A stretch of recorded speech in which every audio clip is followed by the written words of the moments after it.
Good morning, students. Welcome back to my channel. So, in this video, we will continue the chapter 2 Early Human. All my previous video, first I had explained the first few paragraph of this chapter.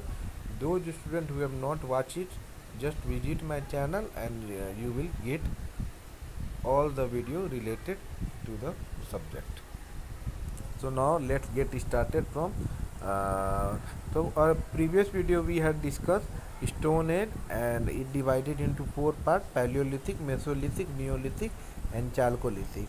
And again I had explained about paleolithic age. Now in this video we will start mesolithic age. So let's get started. Around 12,000 years ago, major changes came about in the climatic condition prevailing throughout the world. As a result, the climate became relatively warm. It marked the beginning of the Mesolithic or Middle Stone Age. So, this age it had started around 12,000 years ago. That time, uh, some major changes in the climatic condition throughout the world. That's why, as a result, this climate became relatively warm.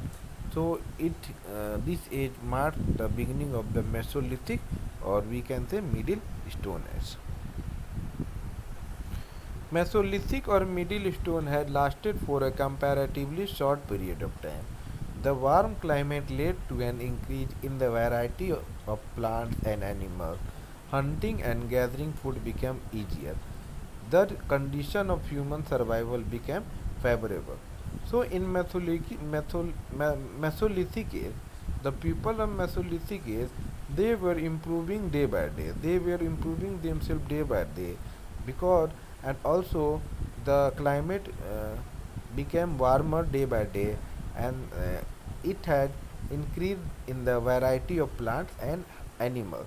And also people of Mesolithic age, they were improving their skills in hunting and gathering food, and it became easier. Mesolithic culture represents a variety of hunting, fishing, and food gathering techniques. During the Mesolithic period, people began to make different types of tools called microliths. So these are the picture you can see, figure 2.5. These are the microliths, and this because the earlier Paleolithic people used the stone to for making tools, and after that in Mesolithic they had improved themselves, and they had also improved they had also made a variety of technique tools, so that they will be able to hunt and gather food. These tools, different types of tools called microliths. They were smaller, sharper, and more efficient than the Paleolithic tools. Some tools that we can see: scrapers, borers, hammers, sickles, and arrowheads were made and used as tools. The bow and arrow made it easy to hunt fast moving animals. Also, they had already made it bow and arrow to hunt fast moving animals. They had also made hooks and bats improved so that they could be easily uh, hunt hunt fish. Microliths have been found at Adamgarh, located in Madhya Pradesh, and Bagor in Rajasthan. Now, domestication of plants and animals. Okay, domestication means an act of domestication, taming of animals. So, domestication began in the Mesolithic age. The process of selecting and gradually training animals and the art of growing food is called domestication. So, this is the definition: that process of selecting and gradually training animals and the art of growing food is called domestication. The characteristics of this period were hunting and fishing settlement along river and on lake shore. Shores mean uh, edge of the lake or pond, where fish and other aquatic creatures were abundant. Abundant means ample amount. Okay, ample amount, sufficient amount. So they had also equipped improved their tools like hooks and baits for fishing, and also they had uh, began domestication in the Mesolithic age. Mesolithic human discovered the food value of the seed and certain grasses such as barley and wheat. Okay, wheat, that whatever we eat chapati and it is made of wheat. And these human beings of Mesolithic age, these people of Mesolithic age, they had already discovered these seeds and grain such as barley and wheat. They began to gather these four foods. Seeds that fell at the time of gathering might have sprouted. Sprouted means ankur phutna, suggesting the magic link between seeds and plant. That later they might have experimented by dropping seeds into the soil and found plant growing.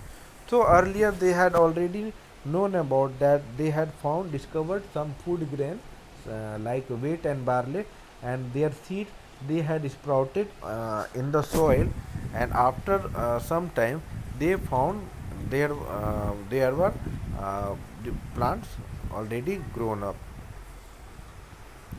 Man learned to tame some gentle animals such as wild dog, cow, goat, and use them for his own benefit.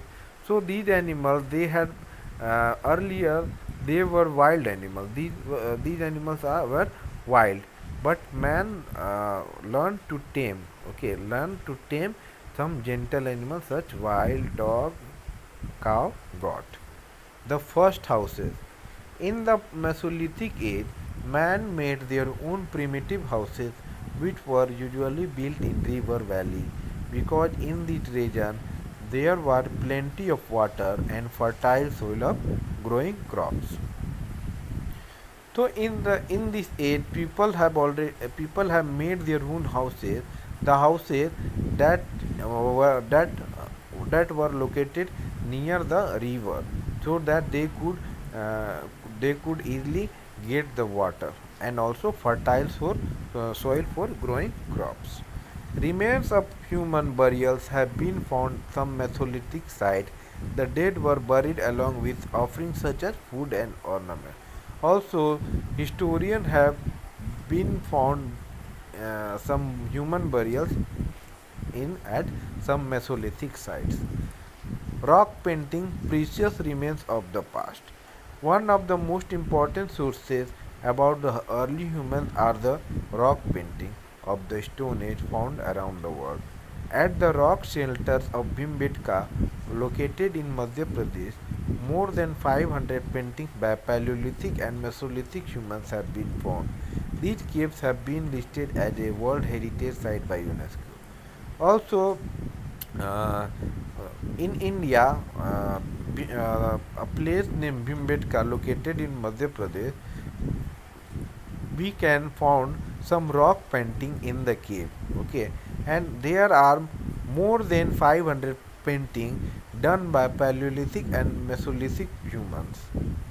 Done by Paleolithic and Mesolithic human, and now these caves have been listed as a World Heritage Site by UNESCO. As you can see the picture 2.6, this is the rock painting uh, at Bhimbetka. In most of these paintings, animals have been shown separately as part of hunting scenes or running after hunters. Bird, fish, lizard, crab, frogs, and scorpions have also been drawn. Some paintings also show men and women. Red and white were the most widely used color. So earlier people have already learned the drawing skill. Okay, people had already learned the drawing skill, and they draw the picture of bird, fish, lizards, crab, frogs, and scorpion. And also they had drawn the pictures of men and women, and earlier they were used only black and red and white color. Okay, red and white color were the most widely used color. So that is the chapter we had discussed in this video and the previous video. I hope you have understood, and the next video we will discuss question answer of this chapter. So thank you, have a nice day.